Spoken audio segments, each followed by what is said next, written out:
UP के मुख्यमंत्री योगी आदित्यनाथ पहुंचे महोबा। आज यूपी के मुख्यमंत्री योगी आदित्यनाथ का डाक बंगला मैदान में आगमन हुआ, जहां पर योगी ने जनसभा को संबोधित किया। वहीं मुख्यमंत्री ने किसानों की समस्याओं का समाधान करने की बात कही। उन्होंने कहा कि किसानों की समस्याओं का समाधान किया जाएगा, किसी भी किसान के साथ अन्याय नहीं होने दिया जाएगा। साथ ही साथ अन्ना घूमते जानवरों पर अंकुश लगाया जाएगा। गौ माता की प्रदेश में नस्ल सुधार का कार्यक्रम चलाया जाएगा। बुंदेलखंड की माताओं बहनों को पेयजल की समस्या से नहीं जूझना पड़ेगा। अंत में योगी ने कांग्रेस पर तीखा हमला बोलते हुए कहा कि कांग्रेस के घोषणा पत्र को पढ़कर यह लगता है कि यह भारत की किसी पार्टी का घोषणा पत्र नहीं, बल्कि देशद्रोह पार्टी का घोषणा पत्र है। वहीं जाते जाते उन्होंने भाजपा प्रत्याशी पुष्पेंद्र चंदेल को वोट देने की जनता से अपील की। आज तो हमला प्रथा के लिए हम लोगों ने हर जनपद को पर्याप्त धनराशि दी है। चुनाव के बाद फिर से मैं समीक्षा करने जा रहा हूं और समीक्षा इस बात की जहां लापरवाही होगी वहां डंडे चलने भी किसी भी किसान के साथ अन्याय नहीं होने देंगे। अन्ना प्रथा की समस्या का समाधान भी करेंगे और गो संरक्षण भी करेंगे तो गो संवर्धन भी करेंगे। गो संरक्षण का मतलब गौ माता की सुरक्षा भी करेंगे और गौ माता अच्छी नस्ल की बछिया या बछड़ा दे इसकी भी व्यवस्था करेंगे और गौ माता दूध देने वाले भी हो। 5 लीटर 10 लीटर तक दूध दे सके गौ माता, लोग अपने घर में रख करके गौ सेवा कर सकें, पुण्य के भागीदार भी बन सके। इस दृष्टि से हम उस कार्य योजना पर कार्य करने जा रहे हैं और बुंदेलखंड को मैंने इसके लिए पायलट प्रोजेक्ट के रूप में रखा है। भाइयों बहनों, बुंदेलखंड के अंदर आने वाले समय में कोई समस्या नहीं रहेगी। जब मैं पहले दौरे पर बुंदेलखंड आया था तब भी मैंने कहा था कि यहाँ की पेयजल की योजना का समाधान हम लोग करेंगे। और आज तो भारतीय जनता पार्टी ने अपने संकल्प पत्र में भी इस बात को घोषित किया है कि हर लघु और सीमांत किसान को 60 वर्ष की उम्र के बाद पेंशन की योजना से जोड़ने का कार्य करेंगे, उसको पेंशन देंगे। हर छोटे व्यापारी को भी हम पेंशन की सुविधा देंगे। हर किसान को प्रधानमंत्री किसान सम्मान निधि के साथ जोड़ने का कार्य करेंगे और आगामी 4 वर्ष के अंदर पूरे देश के अंदर पाइप पेयजल के माध्यम से हर परिवार को शुद्ध पेयजल की आपूर्ति करने का कार्य भी हम लोग करेंगे।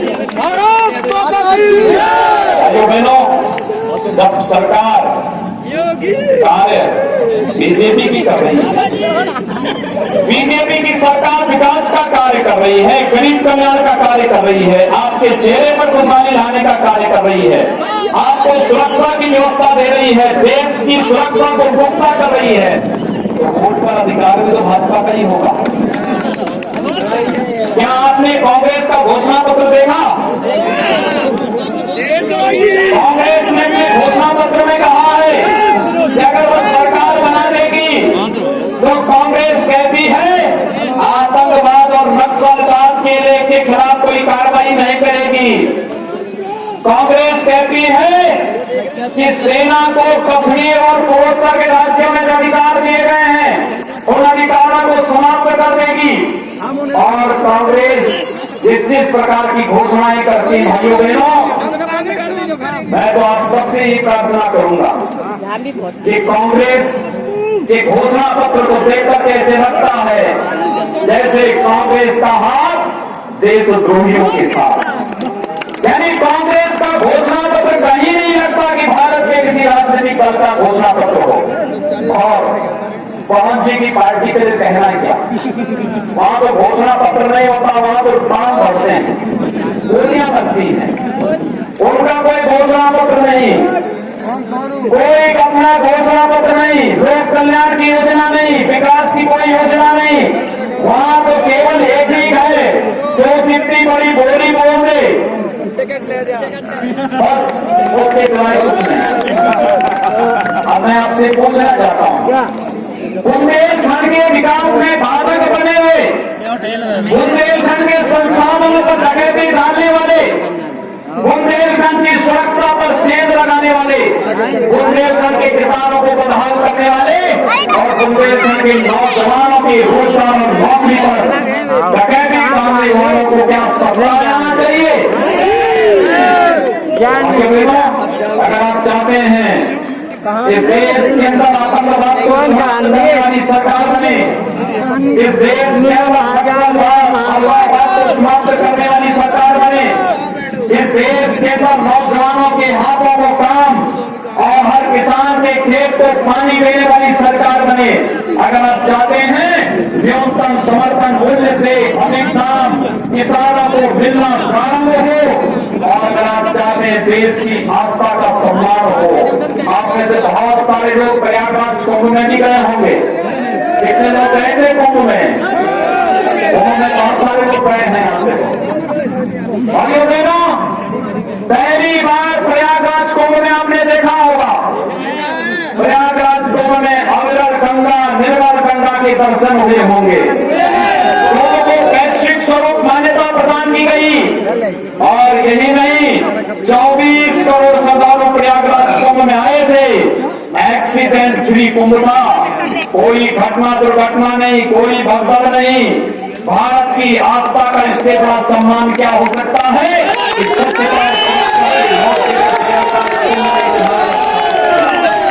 और इसीलिए आप सबसे अपील करने के लिए आए हैं, भारतीय जनता पार्टी आपकी आस्था को संबल प्रदान करती है, भारतीय जनता पार्टी आपको सुरक्षा प्रदान करती है, भारतीय जनता पार्टी आपके चेहरे पर खुशहाली लाने के लिए प्रतिबद्ध है।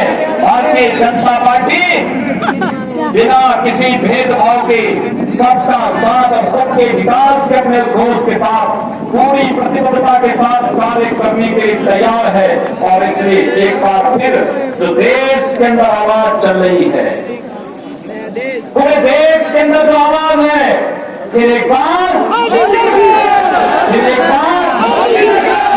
सरकार, तो फिर एक बार मोदी सरकार के इस अभियान के साथ मैं चाहूंगा कि हमीरपुर महोबा से भारतीय जनता पार्टी के लोकप्रिय प्रत्याशी कुंवर पुष्पेंद्र सिंह चंदेल और बुंदेलखंड के हमारे जितने भी प्रत्याशी हैं और सभी को कमल चुनाव चिन्ह पर अपना सहयोग और समर्थन आप सब करें। और इसलिए भी मैं आपसे कहता हूं कि कमल चुनाव चिन्ह पर आपके द्वारा जो बटन दबाया जाएगा और सीधे मोदी जी को मिलने वाला समर्थन होगा। बटन महोबा में लगेगा और प्रधानमंत्री जी को समर्थन दिल्ली में मिलेगा।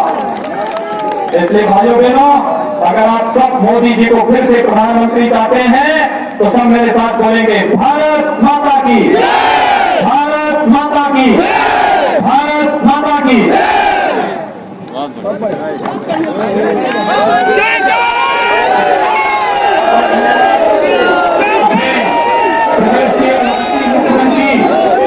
योगी आदित्यनाथ जी का हम सभी लोगों को संबोधन प्राप्त हुआ और माननीय प्रधानमंत्री आदरणीय श्री नरेंद्र मोदी जी 25 तारीख को बांदा में पढ़ा रहे हैं। आप सभी लोग ठीक 11 बजे सभा में हमने प्रोग्राम कार्यक्रम को सफल बनाने का प्रयास करेंगे। तो आप सभी लोगों की प्रार्थना है, भारत माता की, भारत माता की।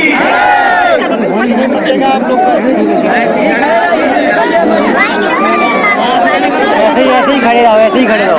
अभी आधा घंटे बाद अपने प्रत्याशी